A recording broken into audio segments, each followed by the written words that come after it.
What is it about certain leftists that pushes them straight to violence the moment they don't get their way? We've seen it time and again: riots in the streets, assaults during protests, online mobs harassing people into silence. Today, we're diving into the latest round of lefties losing it, starting with a shocking clip where a pro-life activist got a fist to the face for daring to have a different opinion. Buckle up, because it's about to get wild.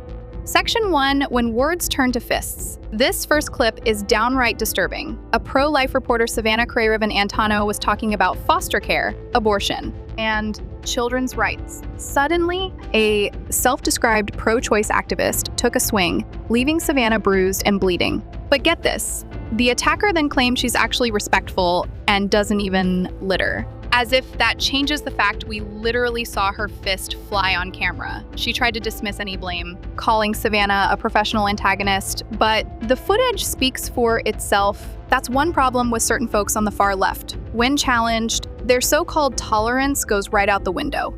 If outright violence wasn't enough, we have a woman who wants someone else, preferably Trump supporters or the government, to pay for her therapy sessions because she just can't cope in this political climate. That's right. She believes the trauma of the modern era entitles her to free mental health care, setting aside the irony that many on the left pushed for universal mental health services anyway. It's quite something to demand that the very people you call fascist cover your therapy bills. Maybe the real meltdown is that these folks forget they're responsible for their own feelings and finances.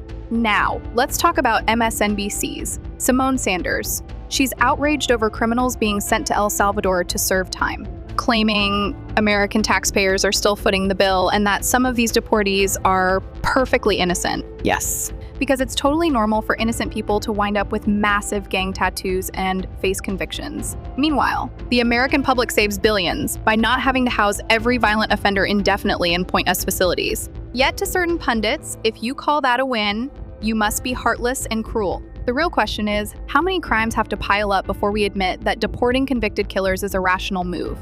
Now, we've covered at length Disney's latest woke disaster, Snow White, a film that is bombing at the box office, and one that is so bad that even Disney seems a little bit ashamed, scaling back the promotion dramatically. But listen here as the star, Rachel Zegler, does a massive backflip. She's gone from bagging the original story to saying it's an example to admire. That is part of the beauty of Snow White. It has been for 88 years now, that she just sees the good in everyone and everything. And I hope that I and so many people who watch this film can embody that as well. And let's have a good news story. Watch this thief be chased and tackled to the ground.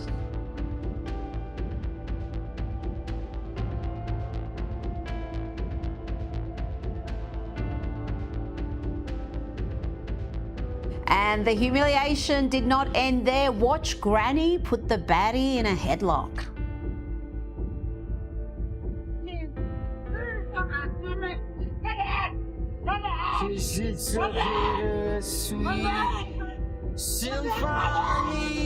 Ever watch a live TV debate derail into bickering about poll numbers? Political commentator Scott Jennings recently locked horns with a panelist named Yes. You can't make this up, Karen. She challenged him on polls showing Donald Trump's popularity versus congressional Democrats. Jennings refused to let her wiggle out of the numbers, which led to a downright comedic meltdown.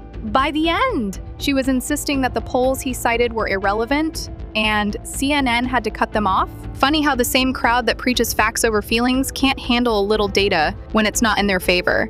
Save democracy! They chant, but the footage of these mass protests across the country is revealing. Half the crowd looks like they came straight out of retirement. Ironically, folks who benefited from the golden age of manufacturing jobs and affordable housing. Now they're screaming about preserving the status quo, terrified by any shift they can't control. It's not the fiery, youth-led revolution many claim. Instead, it's a small group of older folks worried about billionaires losing a chunk of their billions. Sorry. But most working Americans aren't losing sleep over a drop in the stock market that impacts a tiny sliver of the population. Time to give credit where it's due. Senator Josh Hawley had a hilarious run-in with Code Pink activists who were accusing him of all sorts of atrocities. From being a baby killer to having blood on his hands, their reasoning, he opposes the group's stance on foreign policy. In classic Holly fashion, he turned it around, reminding them of their own cozy relationship with questionable funding streams looking at you, China, and refused to be shouted down. Moral of the story, if you're going to accuse someone of being a monster, prepare for them to fire back with receipts.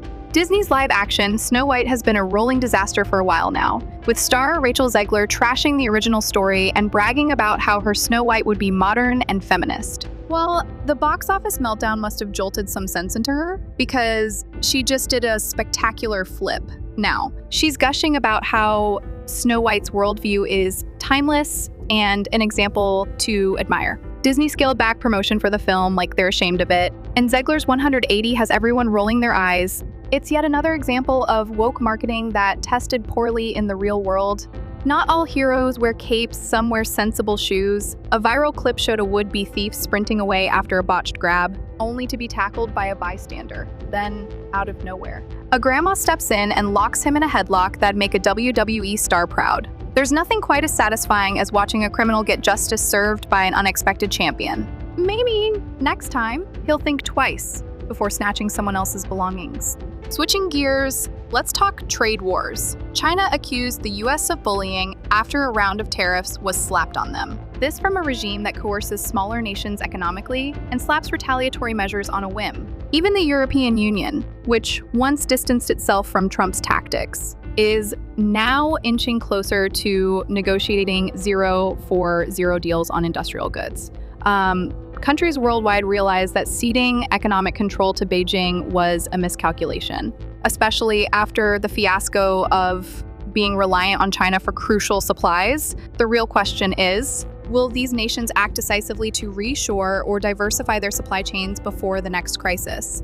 Speaking of big battles, the Supreme Court just handed Trump a 5-4 victory, allowing deportation of violent gang members even after a lower court judge tried ordering planes in mid-flight to turn around. You read that right, these were not innocent migrants seeking a better life. We're talking murderers, some are convicted, some have gang affiliations, and they all had zero respect for US laws. Of course, certain activists are outraged, claiming no human is illegal. But regular Americans see the bigger picture. Fewer criminals on our streets equals safer communities. End of story.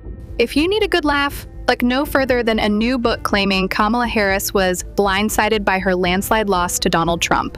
Yes, that's right. Kamala apparently believed all the adoring press coverage and questionable polls, thinking she'd steamroll a president whose favorability is consistently undervalued. Her running mate, Tim Walz, reportedly sat in stunned silence on election night. This echoes the shock Hillary Clinton felt in 2016. Reality checks are harsh when you live in a bubble that inflates your popularity at every turn. Whether it's activists swinging fists at pro-lifers, modern-day tantrums over election results, or clueless leaders stunned by their own defeat. One thing's for sure, reality catches up fast. The left loves to talk about tolerance, but the moment someone disagrees, all bets are off, be it punching a reporter or calling half the country fascists. The meltdown mode is real, and it's not just happening in the US, you can see the same pattern playing out around the globe. Keep your eyes open, because each day brings a new twist in this ever-evolving saga of culture clashes, policy fights, and media spin. In the end, facts remain facts, no matter how people try to punch them away. Stick around for more truth bombs, and if you're enjoying the ride, don't forget to subscribe, and hit that notification bell for the next round of lefties losing it.